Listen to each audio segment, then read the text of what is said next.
히브리서 12장 4절부터 13절까지 상도합니다. 4절부터입니다. 너희가 죄와 싸우되 아직 피 흘리기까지는 대항치 아니하고 또 아들들에게 권하는 것 같이 너희에게 권면하신 말씀을 잊었도다. 일러스되 내 아들아 주의 징계하심을 경히 여기지 말며 그에게 꾸지람을 받을 때에 낙심하지 말라. 주께서 그 사랑하시는 자를 징계하시고 그의 받으시는 아들마다 채찍질 하심이니라. 하였으니 너희가 참으면 징계를 받기 위함이라. 하나님이 아들과 같이 너희를 대우하시나니 어찌 아비가 징계하지 않는 아들이 있으리요.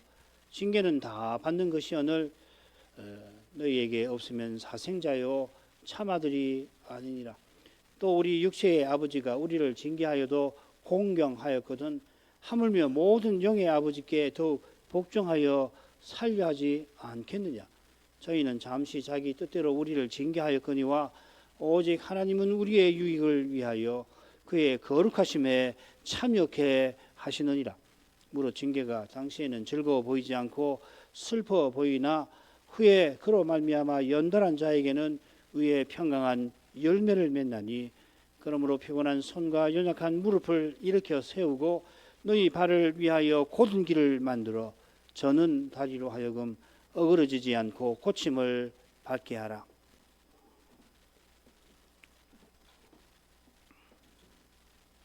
하나님께서 많은 아들을 영광에 들이실 뜻을 품고 드러내셨습니다. 이 뜻이 우리 구원의 주를 고난으로 말미암아 온전케 하신 데에서 십자가 부활에서 이미 이루어졌습니다. 또 요한 사도가 교훈한 대로 장차 우리가 다 그리스도와 같아지게 하실 그때에 그 뜻이 완성이 될 겁니다. 자, 이것이 각각 그리스도의 재림과 초림과 붙어 있죠. 주님의 초림과 재림, 이미 오신 때와 다시 오실 그때 사이에 어떤 일이 이루어져 가고 있는가. 히브리서는 구원의 주 아르케이고스를 통하여서 전합니다. 이 구원의 주라고 하는 표현은 먼저 저 영광에 들어가신 분으로서 그 영광에 우리를 이끌고 계시는 분이라 하는 뜻입니다. 이것이 히브리서 12장 1절부터 3절에 나오는 믿음의 경주, 우리의 경주이기도 합니다. 우리의 경주는 당연히 그리고 반드시 예수를 바라보며 이루어져 갑니다. 구약의 선진들이 성경에서 그것을 우리에게 증거합니다. 구름 같은 증인이란 말이 그런 뜻이라 생각했죠. 그들은 오실 메시아를 바라보며 자기 시대를 믿음으로 살아갔습니다. 이제 그리스도가 이제 오셔서 친히 말씀과 성신으로 이끌고 계시니 그 인도를 신자마다 교회마다 받아 나가는 것이 합당합니다. 우리 종교는 요컨대 예수 믿어 죄사함 받고 천당 가는 것만 아닙니다. 우리가 믿는 예수는 우리 믿음의 주요 온전케 하시는 분, 곧 우리를 저 영광으로 인도하셔서 마침내 거기 들어가게 하시는 분이십니다. 우리 종교는 과연 그리스도교입니다. 이 그리스도께서 하나님의 구속 역사의 출발이고 중심이고 또 종점입니다. 그리스도를 믿는다는 것은 이 역사에 가담하는 거고 이 역사의 길을 자기 시대에 자기 생애에 걸어가는 것이기도 합니다. 우리에게 역사적 사명이 있습니다. 그 사명은 저 영광에 들어갈 때까지 역사의 길에서 그리스도의 위대한 인도를 받아가는 것입니다. 우리 교회는 설립한 처음부터 무선 강설을 통해서 이런 교훈을 받아왔는 줄 압니다. 목자와 양 같은 강설, 40개의 강설인데 그 강설의 요지를 말한다면 선한 목자께서 보편의 교인 양무리를 역사의 길에서 가도에서 저 영광의 목표로 인도하심, 이렇게 요약할 수가 있죠. 히브리서의 교훈하고 정확하게 일치한다 할 것입니다. 우리 현장의 전부는 이 사명을 간절한 심정으로 표명한 것입니다. 하나님 아버지 제발 우리가 이렇게 살게 해 주십시오. 할 수 있는 대로 가장 거룩한 자태를 드러내며 살게 하시옵소서. 그 일에 우리를 써주시옵소서. 그 심정이죠. 이 심정을 헤아리는 이마다 온 세상에 홀로라도 그 사명에 쓰임받기를 바라게 될 것입니다. 지난 시간에 미처 살피지 못한 구절 마저 보십시다. 3절인데요.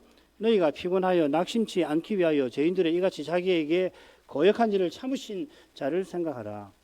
1절에서는 예수를 우리가 바라보자 권했는데 여기서는 예수를 너희가 생각하라고 명합니다. 이 권면이 이 서신받는 신자들에게 절실해서 명하는 것이겠죠. 선지자가 자기에게는 뭐 절실치 않다 하는 말이 아니라 서신받는 신자들이 처한 그 형편에 비추어 실로 절실하다 판단하고서 명령하는 것일 겁니다. 피곤, 낙심, 거역 이런 표현들이 그들이 처한 형편을 암시하고 있습니다. 그들이 지금 배도의 위험에 봉착했는데 그 위험이 오래되고 심각합니다. 배도는 단연 죄 사함 받지 못하는 죄 아닙니까? 사함 받지 못하는 죄입니다.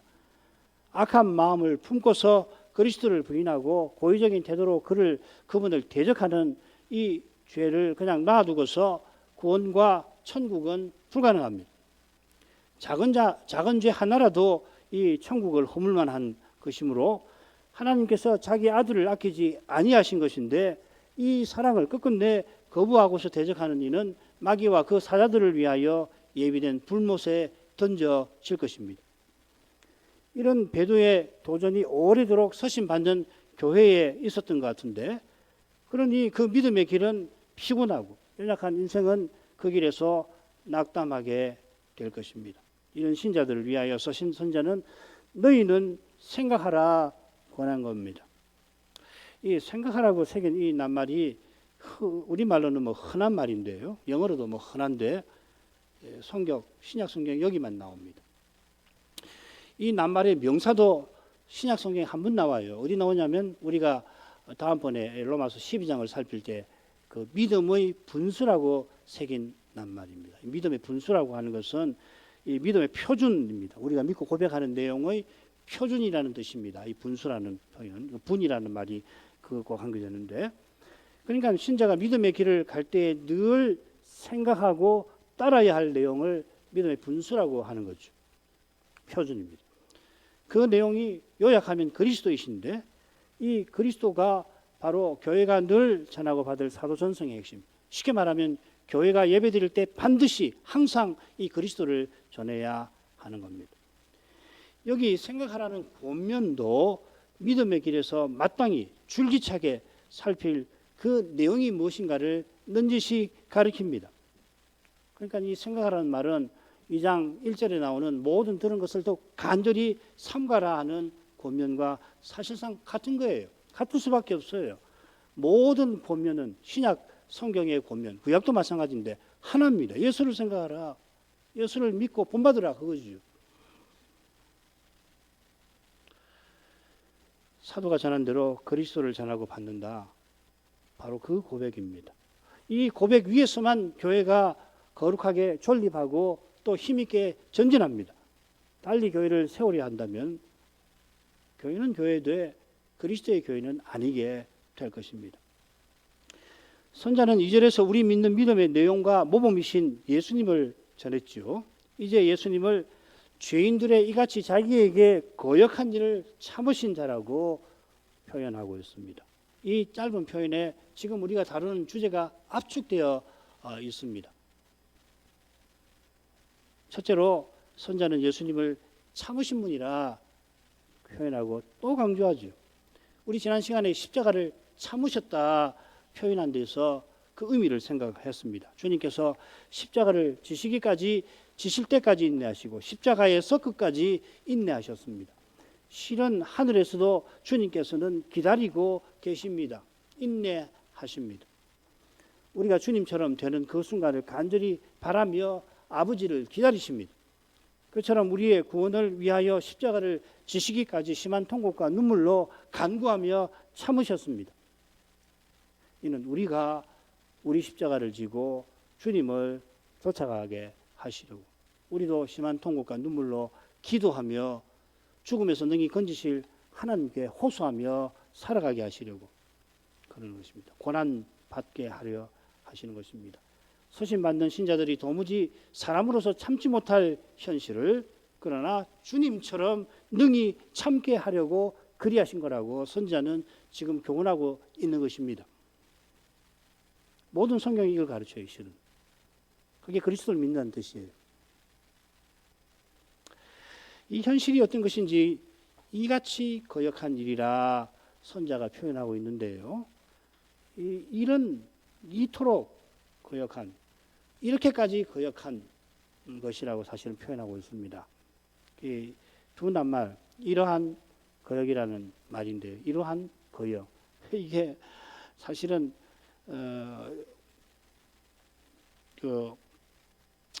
죄인들이 자기에게 이렇게 거역한 것을 참으신 분이라는 이 표현 앞뒤에 나와요.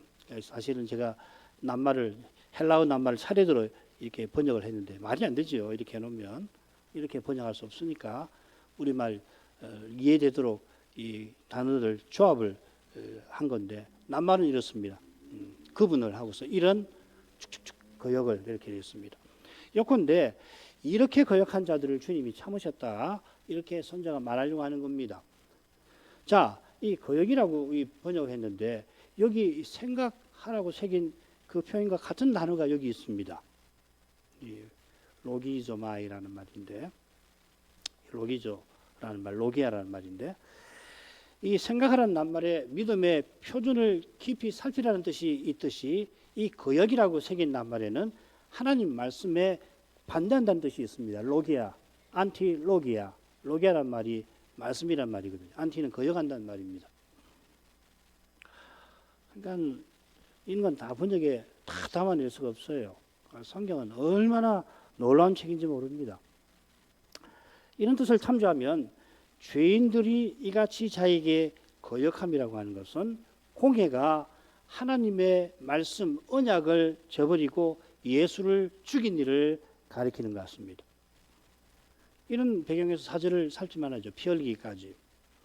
바리새인과 사두개인이 헤롯 왕과 함께 하나님의 말씀을 이용하여 주님을 시험할 만큼 거역했죠. 마태복음 19장부터 22장까지 특별히 19장 전반부 19장하고 22장 후반부가 바로 그 내용이죠. 뭐 중간에도 계속 시험합니다만은 십자가에 달리신 주님을 향하여서 주님의 말씀, 주님이 하신 말씀, 곧 하나님 말씀을 들어서 조롱과 멸시를 서슴지 않을 만큼 대적하였습니다.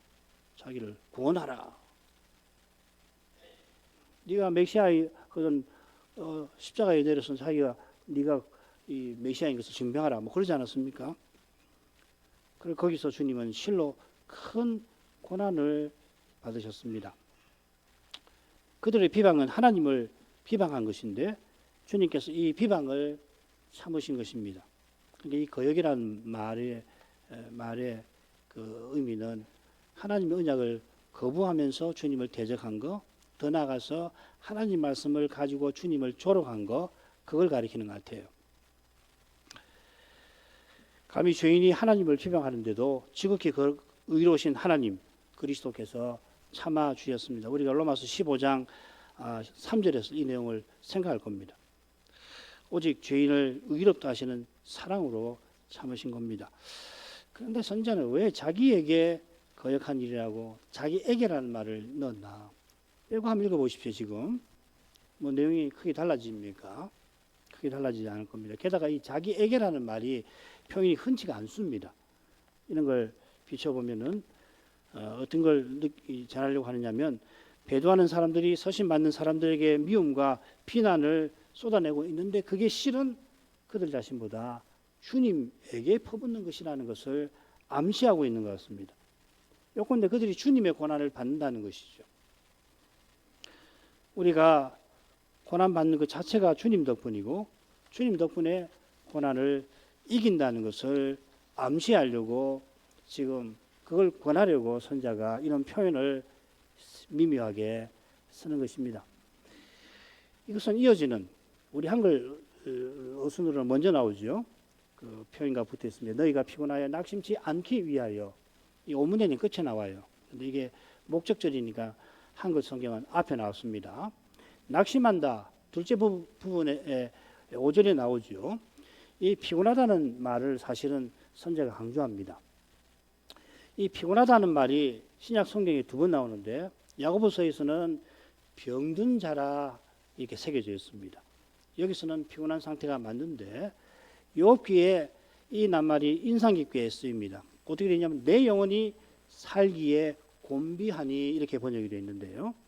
이 히브리어 낱말은 어떤 뜻이냐면 욥이 사는 것을 몹시 싫어할 만큼 힘들다 이렇게 표현하고 있습니다. 여기 이제 곤비하다는 말이 죽는 것만큼 싫다라고 하는 뜻입니다. 사실 이 구절 지금 히브리서에도 보면 영혼이라는 말이 나오는데 우리말은 낙심에 넣어서 번역을 했어요. 그런데 욥기를 보면은 이 피곤하다는 말에 이 영혼이라는 말을 붙여 있는 것이 더 좋지요. 자, 뭐 이건 아주 중요한 건 아니니까 넘어가죠. 요컨대 지금 서신받는 신자들이 더는 믿음의 경주를 경주할 힘이 없는 거의 없는 상태를 암시합니다.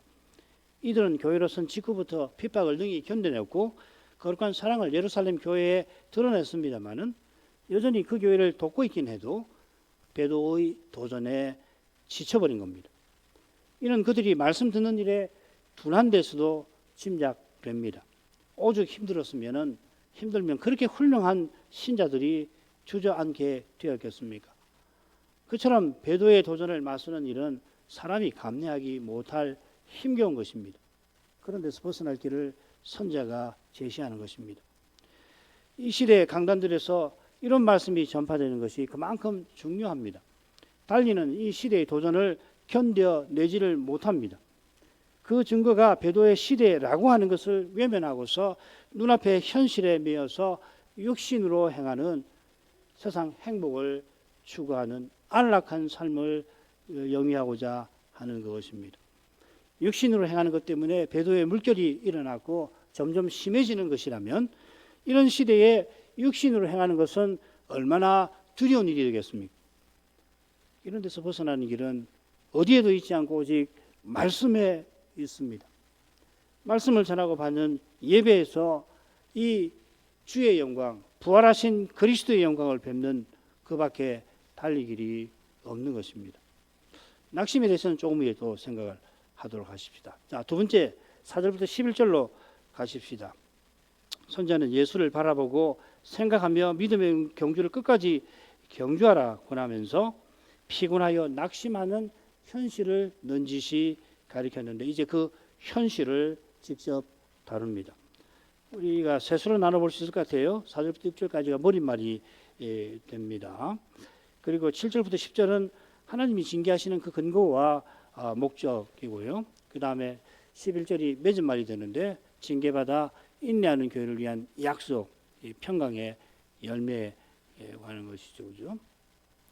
머릿말은 피곤하여 낙심하는 현실을 요약합니다. 이런 현실은 하나님이 아버지로서 징계하신 것입니다. 징계하시는 목적은 인내에 있습니다. 하나님은 우리의 유익을 위해서 징계하십니다. 징계받는 당시에는 즐거워 보이지 않고 괴롭습니다만은 그러나 그 괴로움을 상쇄하고도 남는 심지어 영원히 이어질 달콤한 약속이 거기에 있는 것입니다. 오늘은 4절부터 6절까지 한번 살피게 될 것 같습니다. 읽겠습니다. 너희가 죄와 싸우되 아직 피 흘리기까지 대양치 아니하고 또 아들들에게 권하는 같이 너희를 고면하신 말씀을 잊었도다 일렀으되 내 아들아 주의 징계하심을 경히 여기지 말며 그에게 꾸지람을 받을 때 낙심하지 말라. 주께서 그 사랑하시는 자를 징계하시고 그의 받으시는 아들마다 채찍질하심이니라 하였으니.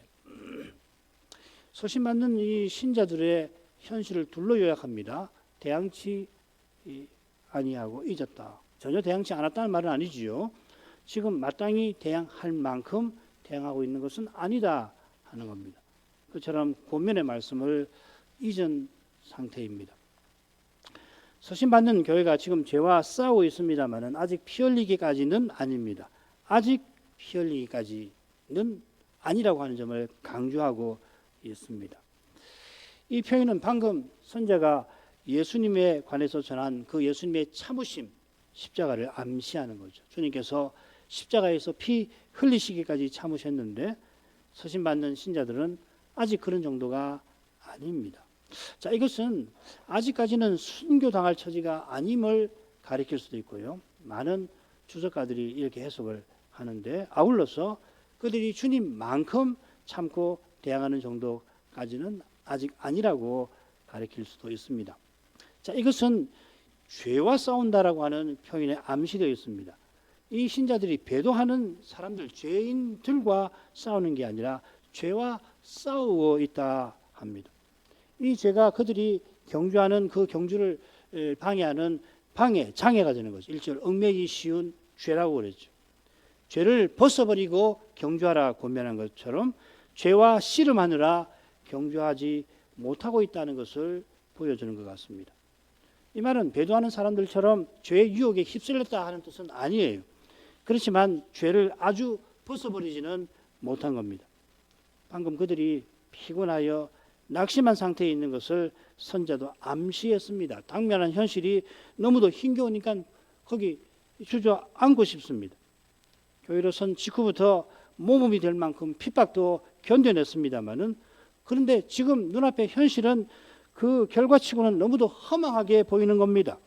하나님 약속이 있는데 그 약속과 너무도 멀리 떨어져 있는 것 같습니다.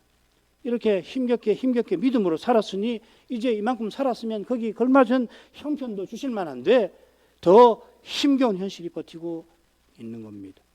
피 흘리는 것까지 감수해야 할 그야말로 죽음의 고통을 겪어야 할 그런 현실이 기다리고 있고 지금보다도 훨씬 힘들게 살아가야 할 처지에 놓여 있는 겁니다. 전에는 핍박을 받아도 뭘 해도 즐거웠는데 이제는 뭘 해야 할지를 모릅니다. 지금까지 살아온 삶이 칭찬은커녕 비난을 받습니다. 그렇게 잘 믿는다더니 지금 그 꼴이 뭐냐 하는 소리가 귓전에만 들리는 게 아니라 내 마음속 깊은 데서 울립니다. 이게 너무도 괴롭습니다. 영혼이 실로 피곤합니다. 염려의 무게가 영혼을 짓누릅니다. 죄책감이 가시처럼 영혼을 찌릅니다. 영혼이 만신창이가 되었습니다. 이렇게 된 것은 권면의 말씀을 잊은 것과 붙어 있습니다. 선자는 넷째 대목 4장 15절부터 16절부터인가요? 거기서부터 그 넷째 대목이 시작되는데 그 처음에 이들이 말씀 듣는 것이 둔하다고 책망을 했지요. 이런 상태라 이들은 멜기세덱 반차를 좇은 대지상에 관한 말씀이 절실한데 깨닫지를 못하고 있습니다. 이 말씀을 깨닫지 못한다는 건 결국 뭡니까? 주님처럼 기도하며 기다리지 못한다는 것이죠. 배도의 현실에서 하나님의 약속을 굳게 믿고 배도라고 하는 것은 하나님을 대적하는 현실 아닙니까? 하나님의 말씀이 짓밟히고 있는 현실인데 그 현실에서 하나님의 약속을 굳게 믿고 그래 그 현실을 이겨야 하는데 그 길은 오직 멜기세덱 반차의 대지상 십자가 지시고 부활하신 주님을 바라보는 데 있습니다. 그럴 때에 그들이 잊은 이 권면의 말씀이 효력 있게 될 것입니다. 이 권면의 말씀이라고 이야기 쉽게 잊었다고 하니까 권면의 말씀이라고 새겼는데 이 말이 권면입니다. 위로라고 하는 말입니다. 바로 이 낱말 파라클라이시스라는 말을 써서 히브리서를 권면의 말씀이라 두 낱말로 표현을 했죠. 히브리서 13장 22절 권면의 말을 용납하라. 내가 간단히 너에게 썼느니라. 이 히브리서가 권면의 말씀이라 하는 겁니다. 위로의 말씀이라 하는 거죠. 선자가 이 히브리서를 써서 전하려고 하는 그 말씀을 지금 서신받는 교회는 잊고 있다 하는 뜻입니다. 이 권면의 말씀이 권면하신 말씀입니다. 이 번역 참 잘한 것 같아요. 이렇게 쓰인 것은 아들에게 관한 것 같이 하는 표현과 관련되어 있죠. 아들들이라고 했는데 서신받는 신자들을 권면하신 분은 선자가 아니라 아버지이신 하나님이시죠. 그래서 권면하신이라고 번역을 잘했습니다. 이어 인용된 구약의 말씀에 암시되어 있기도 합니다. 주께서 그 사랑하시는 자를 징계하신다. 하나님이 우리를 아들들로 삼아 영광에 들어가게 하시려고 권면의 말씀을 강론하고 계십니다. 과연 그리스도께서 매주일 이 아버지를 형제인 우리에게 전파하고 계십니다. 이 복음 강설을 통해서 이 강론하시는 주의 영광이 비치는데, 주의 영광이 비치는 거기서 동시에 아들을 낳기지 아니하신 아버지의 영광이 나타나는 것입니다. 선자는 구약의 말씀 잠언 3장 11, 12절을 인용합니다. 잠언 3장이 긴데요, 셋으로 나눌 수 있으면 그 첫째 부분이 1절부터 12절까지, 그리고 그 마지막에 나옵니다. 이 첫째 부분은 1절에 보면 나의 법을 잊어버리지 말라 하는 명령으로 시작돼요. 그러니까 고면의 말씀을 잊었다 하는 책망을 떠오르게 하는 거죠. 다른 말로 하면은 구약에서 인용할 말씀이 많고 많은데 왜 하필 잠언 3장 11, 12절을 여기서 인용했냐면은 이 1절도 무관하지 않다 하는 말이겠죠. 그죠? 이스라엘의 지혜자가 말씀 듣는 백성을 내 아들이라 부르면서 여호와께 지도받는 길을 한가운데 6절에서 교환합니다. 경주하고 경주의 주제와 연결되죠. 그러려면 언약을 지켜야 하고, 그러려면 마음을 다해서 여호와를 의지해야 하고, 그러려면 스스로 지혜롭게 여기지 말고 여호와를 경외하여 악에서 떠나야 하며, 또한 제사와 예물로서 공경해야 한다. 해법을 제시하고 있습니다. 제사와 예물로서 공경한다, 여호와를 공경한다는 말은 오실 메시아를 바라본다 하는 그 말이죠. 지금 히브리서 12장 1절 3절에서 교환한 바로 그 내용인 겁니다. 메시아를 바라보는 사람이 스스로 지혜롭게 여기지 않고 죄를 멀리합니다. 스스로 지혜롭다 여기고 죄를 가까이 하면 배도하게 되는 거예요. 결국은 메시아처럼 마음을 다하여 여호와를 의지하고 인자와 진리를 마음에 새깁니다. 그러면 인자하시고 진실하신 여호와의 사랑을 받고 여호와께서 기뻐하시는 아들답게 살아가는 거다. 잠언 3장 1절부터 12절이 그런 내용입니다. 그처럼 여호와께서 우리가 아버지의 사랑 가운데 거하면서 약속하신 목표에 이르도록 징계하십니다. 왜 징계하십니까? 죄와 죽음의 현실이 영광의 목표로 향하는 그 길에 가로놓여 있어 그러는 겁니다. 우리의 안에 부패한 본성이 여전히 있어서 자기의 명철을 의지하고 스스로 지혜롭게 여기는 위험이 늘 생기는 것이에요. 자기 명철을 의지하여 스스로 지혜롭게 여기는 여기 배도도 있는 것입니다. 이사야 5장 21절이 바로 그런 내용이고요. 바리새인들이 바로 그런 사람들이죠. 이런 데서 벗어나는 길이 날마다 자기를 부인하는 겁니다. 어제 부인하고 오늘도 부인하는데 오늘은 더 해야 합니다. 자기를 부인하지 않을 수 없게 하시는 바로 거기에 하나님의 징계가 있는 겁니다. 신자들은 느끼죠. 왜 이렇게 나를 가만두시지 않나? 이렇게도 생각 못하나? 이렇게도 살면 안 되나? 그런 거 느낄 때가 있죠. 그죠? 하나님이 부인하지 않을 수 없도록 그렇게 하시니까 그런 거 느끼는 거죠. 하나님께서 사랑하시는 자들은 도무지 자기를 자랑하지 못하게 만드시는 것입니다. 그러나 실컷 자랑하는 사람은 심각한 상태에 있는 것이에요. 하나님을 사랑하는 자는 자기를 자랑할 수 없도록 만드신다고요. 제일 심각하거든요. 하나님 치시지요? 가만 안 두신다고요. 실컷 자기를 자랑하는데도 뭐 별일도 없고 계속 더 자랑하게 된다면 대단히 심각한 거죠. 자, 이것이 바울이 셋째 하늘에 올라간 것하고 붙어 있습니다. 셋째 하늘에 올라갔습니다. 올라가서 사람의 말로 옮기지 못하는 천상의 계시를 받았는데 뭐라고 그럽니까? 그가 여러 계시 받은 것이 지극히 크므로 너무 자만하지 않게 하시려고 그의 육체에 가시 곧 사탄의 사자를 주셨다 하셨습니다. 이건 이 사탄의 사자라고 했으니까 복음 전파하는데 사탄이 얼마나 방해를 합니까? 그만큼 방해가 되는 질병을 가리킨다고 볼 수 있는 거죠.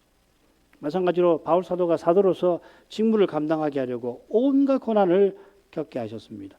그럴 때마다 바울 사도는 전심으로 여호와를 의뢰하지 않을 수가 없었습니다.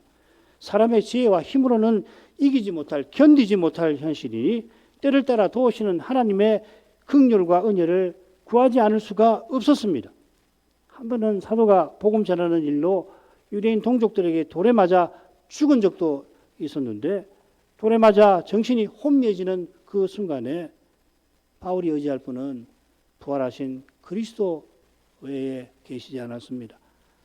주님께서 자기를 사도로 불러 위대한 사명을 주셨는데 그 사명 꼭 이루게 해 주십시오. 죽는 그 순간에도 기도했겠죠. 주님께서 사도의 간구와 소원을 받으시고 돌에 맞아 죽어버린 그를 다시 살리실 뿐만 아니라 놀랍게도 그 이튿날 돌에 맞아 죽은 사람, 돌에 맞아서 죽어서 다시 살아났으면은 돌에 맞아 그 받은 상처가 얼마나 크냐고요. 근데 이 양반이 훌훌 털고 일어나서 그 다음날 선교여행을 떠났습니다. 이게 가능한 일입니까? 하나님이 하신 일이죠. 사도가 아무리 위대한들 죽은 데서 스스로 살아날 수 없는 것처럼 그가 위대한 선교 활동을 벌이며 달려갈 길을 마친 것은 오직 주의 도우심에 있는 것입니다. 도우신 주님께서 고난을 통해서 사도로 하여금 사명을 이루게 하신 겁니다. 자, 이것을 가리켜서 선자가 하나님의 징계라고 부르는 것이에요. 요컨대 여기서 말하는 징계는 핵심적으로는 주께서 고난을 주셔서 사명을 이루게 하시는 것, 이렇게 정의해야 할 것입니다. 이렇게 중요한 것이면 마땅히 경히 여기지 말아야겠죠. 이 경히 여긴다는 것은 서신받는 신자들이 자기를 부인하지 않는 것을 가리키는 것 같습니다. 죄와 죽음의 현실을 가볍게 여기는 사람은 자기 부인하지 않습니다. 자기가 퍽 잘 믿는 사람이라 착각하면 자기 부인할 마음이 생기지 않죠. 남 가르칠 생각밖에 안 드는 거죠. 남 잘못만 눈에 띄는 거죠. 그 바리새인들이 자기 들보를 보지 못한다. 그 말이 이 말입니다. 자기가 얼마나 죄인인지 주의 영광 앞에서 깨닫는 이만이 날마다 자기 부인을 힘쓰는 겁니다. 자다가도 오늘 내가 큰 실수를 했구나. 아무도 몰라요. 그게 드러나지도 않습니다. 누가 본 것도 아니에요. 그러나 자기가 볼 때는 무슨 특별히 대놓고 남에게 해코지를 하거나 하나님 말씀을 대놓고 어긴 거 아니에요. 그런데 생각해 보니까 그때 내 머릿속으로 스쳐갔던 그 생각이 이게 심각한 거구나. 여전히 나에게 이런 것이 있구나. 그걸 알고서 잠을 자지 못하고 주께 용서를 구하고 그러면서 마음이 짓눌린단 말이죠. 이런 게 징계죠. 어제보다 오늘 더 부인하려 해야 주의 징계를 경히 여기지 않게 됩니다. 그런 사람이 주께서 사랑으로 꾸짖으실 때에 낙심하지 않게 됩니다. 말씀드린 대로 드러나게 무슨 큰 잘못을 한 게 아니지만 말씀의 빛에 자기 속에 있는 죄의 심연이 드러나서 크게 뉘우치는 것입니다. 겸손히 말씀을 듣는 이는 때때로 우레 같은 주의 꾸지람을 받는 것입니다. 그럴 때 낙심하는 게 아니라 정신을 화들짝 차리는 거죠. 내가 뭔 엉뚱한 생각을 하고 있었는가? 오히려 하나님의 거룩한 사랑을 깨닫고서 그 사랑에 합당한 태도를 취하게 되는 것입니다. 지금 선제를 통해서 하나님께서 서신받는 신자들로 정신을 차리고서 배도의 위험을 직시하라고 하는 것입니다. 사람의 생각에는 낙심할 만한 현실입니다. 사람들은 아이고 힘들겠다. 얼마나 고생이 많으냐. 그렇게 할 만한 현실입니다만은 그러나 거기 매여서 안 된다는 것입니다. 그 현실을 뚫고서 저 영광을 향한 길을 걸어가야 합니다. 교회로 선 직후에 함께 국가의 핍박을 견뎌냈던 그들이 이제 그리스도의 원수처럼 행하려 합니다. 심한 핍박에도 수정바다 마냥 성신 안에서 평안과 희락을 누렸던 그때와 달리 지금은 분열과 다툼과 미움에 시달립니다. 믿지 아니하는 친지와 친구가 자기네처럼 살지 아니한다고 비난한 그것도 능히 견뎌냈습니다마는 이제 비난 맞는 거 마땅하지 않나? 이 지경인데 비난받아도 싸지? 이런 생각이 듭니다. 도대체 이게 뭔가 하는 생각에 뭘 해야 할지 도통 알기가 힘듭니다. 지난날의 잘못들이 상처 많은 심장을 후벼댑니다. 그러나 이 현실, 이 고통, 이 슬픔 자체가 하나님이 여전히 사랑하시는 증거입니다. 당장에는 이러지도 저러지도 못하지만 하나님 말씀대로만 살아야겠다는 그 심정이 더 순수해지고 깊어지는 것은 하나님이 받으신 증거입니다. 사람 눈에는 현실이 더욱 악화되어서 전진은커녕 퇴보처럼 보입니다마는 여전히 저 영광의 목표가 앞에 있고 그 목표를 향해서 주님을 간절히 다시 오시는 주님을 간절히 바라는 이것이 이미 주님의 해답인 거예요. 주님을 바라보고 있으니 전진하고 있는 거죠. 주님을 기다리니 전진하고 있는 것이죠. 주님이 틀림없이 보이신 사명을 친히 이루실 것입니다. 확신이 들어요. 거기에 주님을 간절히 기다리는 교회와 신자를 틀림없이 써주신다. 다니엘과 세 친구 포로로 잡혀갔지 않습니까? 식민지 젊은 사람들이에요.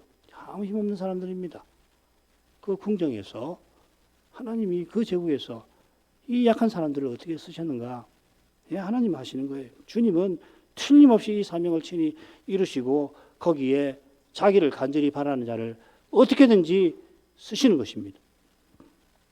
권면의 말씀, 이 권면이라는 말에 위로라는 뜻이 있는 것처럼 보혜사 할 때 그 말입니다.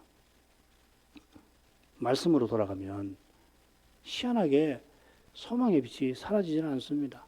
너무너무 신기한 거예요. 어딜 가도 소망이 보이지 않거든요. 그런데 하나님 말씀으로 돌이켜서 주님께서 내가 너의 영광의 소망이라 해주시는 것입니다. 거기서 소망이 뭔지를 깨닫게 됩니다. 우리가 바라는 소망은 도무지 바랄 수 없는 그것을 바라는 것이죠. 우리의 영광스러운 주님께서 주님을 간절히 바라는 우리를 결코 낙심하게 내버려 두지 아니하시는 것입니다. 기도하겠습니다.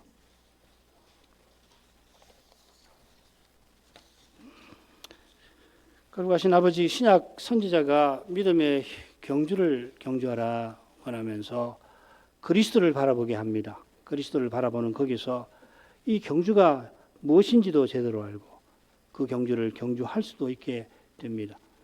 경주 자체가 그리스도의 인도입니다. 우리가 경주하지만 주님이 친히 이끄십니다. 그 길에서 저희가 그리스도를 본받아 나타내게 하십니다. 주님이 십자가까지 참으시고 자기에게 거역한 자들을 참으신 뜻이 바로 여기 있나이다. 주님께서 십자가를 통하여 부활에 이르신 것처럼 저희가 이 부활의 능력을 힘입어 자기 십자가를 지고 주님이 앞서 나가신 영광에 이르도록 이끄십니다. 이 신비를 예배에서 보게 하시고 그처럼 일상에서 이 신비를 맛보게 해 주시옵소서. 그리하여 주님과 같아지게 하실 그 영광의 목표를 향해서 날마다 전진하되 날마다 자기를 부인하고서 전진하게 하옵소서. 저희를 부르신 그 사명도 거기서 이루어져 갈 것입니다. 주님이 그 사명을 이루어 주시는 것을 이제도 기억합니다. 인생은 다만 그 사명 이루시는 데에 쓰임을 받을 뿐이오며 쓰임받는 이것보다 영광스러운 일이 없음을 고합니다. 이런 심정을 품고 이 하루도 살아가게 하시고 남은 세월, 주시는 세월도 그처럼 신실하게 살아갈 수 있도록 끊임없이 말씀을 공급해 주셔서 말씀과 어긋나 보이는 그 현실에도 말씀하신 주님을 더 순전히 의지할 수 있도록 이끌어 주십시오. 주님이 결코 주님을 바라는 자를 외면하실 리가 없습니다. 예수님 이름으로 기도합니다. 아멘.